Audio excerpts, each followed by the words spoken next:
Today we are going to study experiment number 11 to identify the given organic compound by systemic qualitative analysis.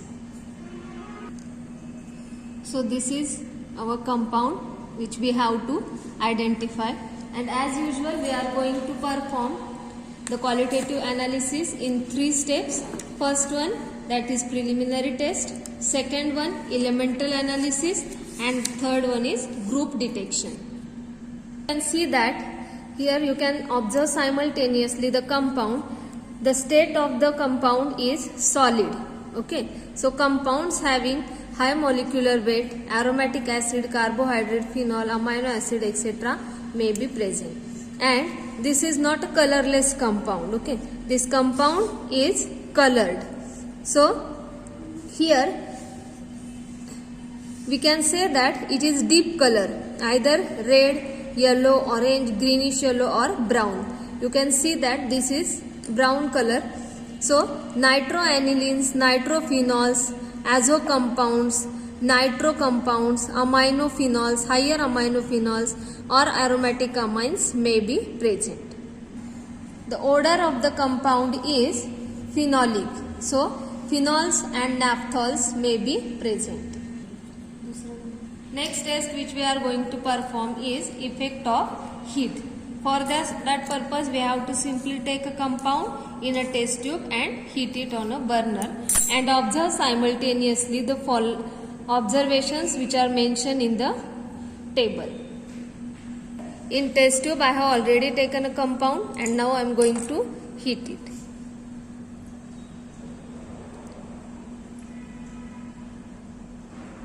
You can see that the sharp melting, so pure organic compound may be present. Which we are going to perform is effect of heat. Solubility, for that purpose we are going to take a small amount of compound in a test tube and add little bit of water and find out whether it is soluble or insoluble. If it is soluble, you are going to check it with a litmus paper. So now you can see that here I have taken a compound plus water and going to heat a little bit to check whether it is soluble or insoluble. See, it is soluble in water. Now we have to check it with the litmus whether it is acidic or non-acidic. Now here I have taken red litmus paper. The red litmus paper remains red. Now we are going to check it with a blue litmus paper.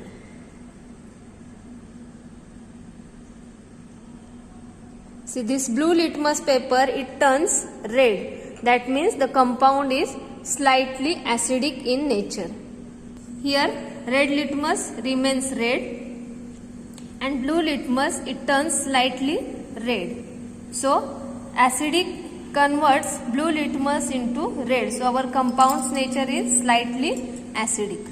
Next test which we are going to perform is action of sodium hydroxide, cold NaOH and hot NaOH.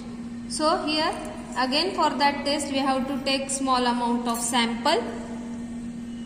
I have taken a small amount of sample in a test tube and now we are going to put dilute sodium hydroxide and observe the change in color.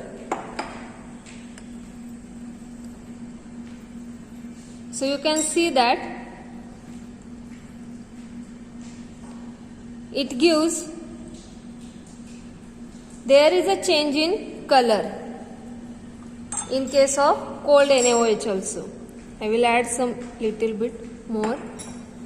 That it is bluish black color. Okay, bluish black color is there. So if observation table, what it indicates that polyhydric phenols, aminophenols and benzoquinone may be present. This test we are going to heat the same solution to see or to study the action of hot NaOH and observe the observations which are given in the table. So here we are going to heat it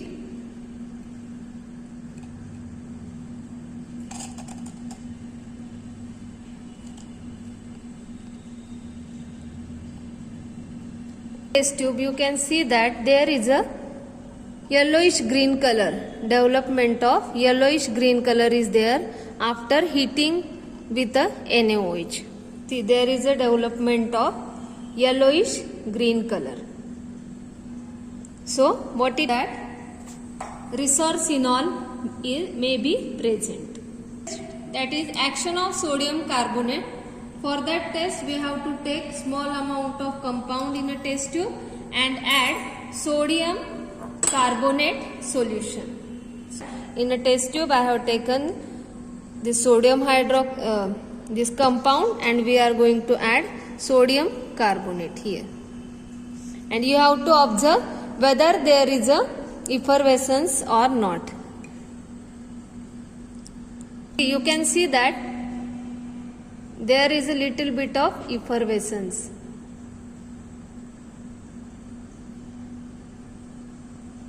That means our compound is slightly acidic.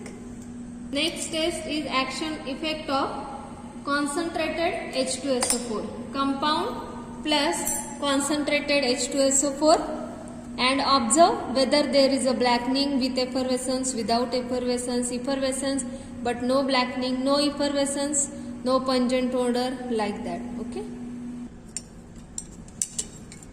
So here in test tube compound is there and I am now going to add this little bit of concentrated sulfuric acid. And then we are going to warm it little bit. So you can see that there is a blackening. There is a blackening but no effervescence. So what it indicates that phenols, phenolic acids may be present. Next test is action of potassium permanganate. For this test we are going to take little bit of sample in a test tube and put potassium KMnO4 in this test tube and observe whether there is a decolorization or not. Test tube I have taken this compound plus water and few drops of NaOH. We are going to add it. See, after addition of NaOH there is a change in color.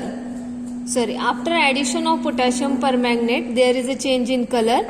That means here you can see that magenta color is there for the potassium permanganate which turns in yellowish or blackish. So decolorization is there, therefore unsaturated compound may be present. So up till now we come to know that our compound is mild acidic in nature and also unsaturated. Next test is effect of ferric chloride solution. So compound plus water plus few drops of ferric chloride and you have to observe the change in color. In a test tube compound is there and now I am going to add ferric chloride in it. Ferric chloride. See, there is a change in color. Okay. So violet coloration, blue to violet coloration is there. So phenol, phenolic acid or phenolic esters may be present. You can see that violet coloration is there. Okay. As there is a blue or violet coloration, phenols or phenolic acid or phenolic esters may be present. Action of effect of heating on a copper vase. So take a little bit of sample on a spatula and observe whether the flame is sooty, non-sooty or greenish flame or cheering and smell of burnt sugar. So you can see that here on spatula I have taken a sample and I am going to heat it on a burner. There is a black smoky flame. What it indicates that our compound nature is sooty. As black flame is produced, it is sooty compound. So aromatic compounds, aliphatic compounds with more than 4 carbon atoms are present. Next part of the experiment is elemental analysis, and for this purpose, as usual, we are going to make a sodium fusion extract first, and I think you are now very well known how to prepare the sodium fusion extract. So I am not going to repeat the procedure. You can see directly how we are going to make the sodium fusion extract. So here you can see in this sodium fusion tube, I am going to take a small amount of sodium metal. Heat the sodium metal. After heating, add small amount of this compound in it.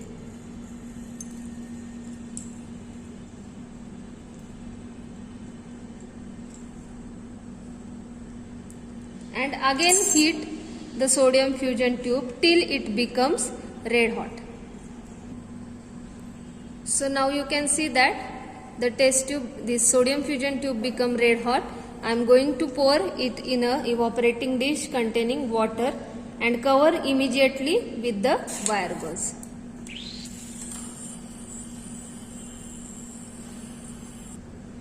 Now we have to form the concentrated solution, and we have to wait till it starts boiling.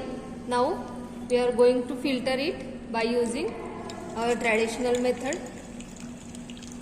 And now we are going to use this sodium fusion extract to find out whether our compound consists of nitrogen, sulfur or any other element.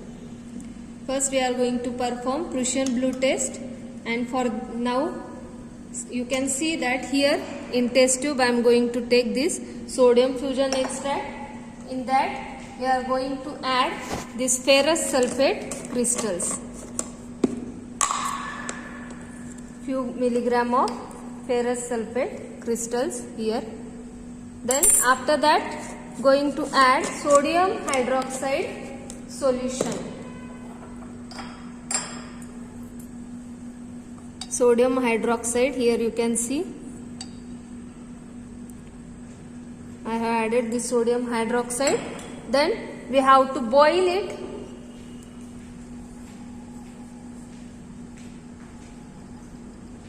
And after boiling we are going to cool it and then add concentrated sulfuric acid. If we obtain blue color, then it indicates that nitrogen is present. Here I am going to put this concentrated sulfuric acid. There is no blue, Prussian blue coloration or green coloration, so nitrogen is absent. Lead acetate test. For this test also we are going to take sodium fusion extract and add acetic acid and lead acetate and acetic acid.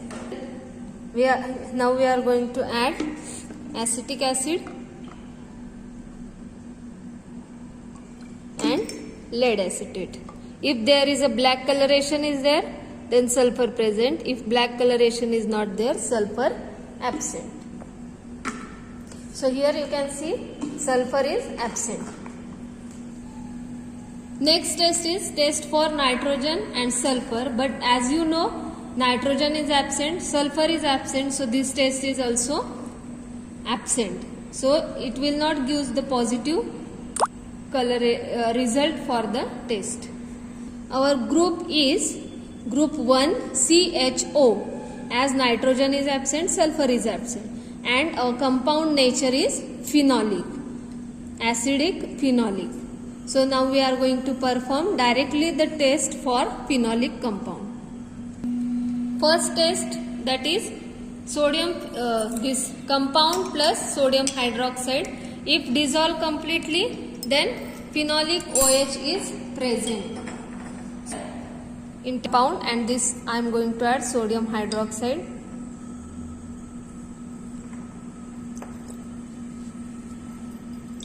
You can see that the compound gets dissolved in this sodium hydroxide solution completely.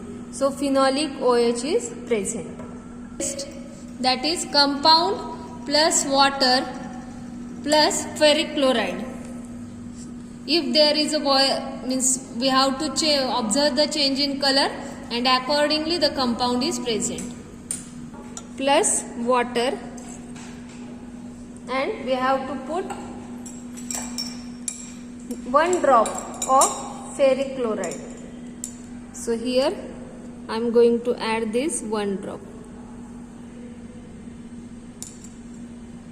And you can see that there is a development of violet blue coloration. There is a development of violet blue coloration. That means cresol or resorcinol may be present. Now next test that we are going to perform is phthalate test.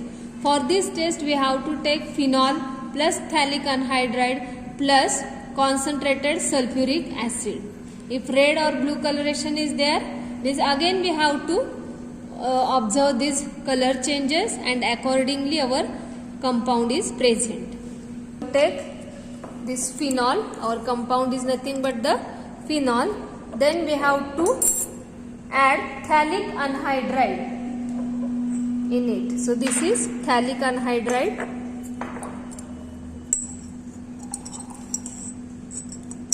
I am going to put this phthalic anhydride plus few drops of concentrated sulfuric acid.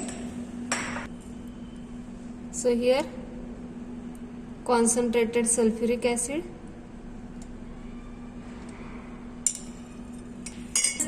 See that red color, blue color is not there. That means orthocresol, metacresols are absent. Now what we are going to do, the molten material is cooled with 2 ml of water and followed by 10% NaOH drop by drop, and again we have to check it that whether there is a yellow green color or green fluorescence or whatever they have mentioned. We are going to add to this NaOH solution.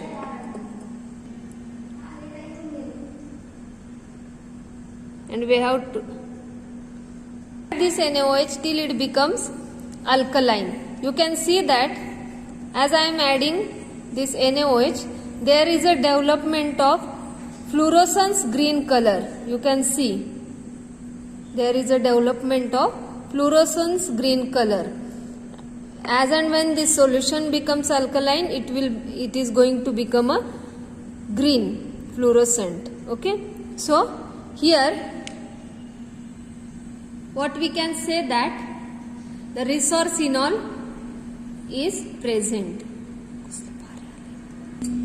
So as we find out that our given unknown organic compound is resorcinol, this is the structure for resorcinol, and melting point is 108 degrees centigrade.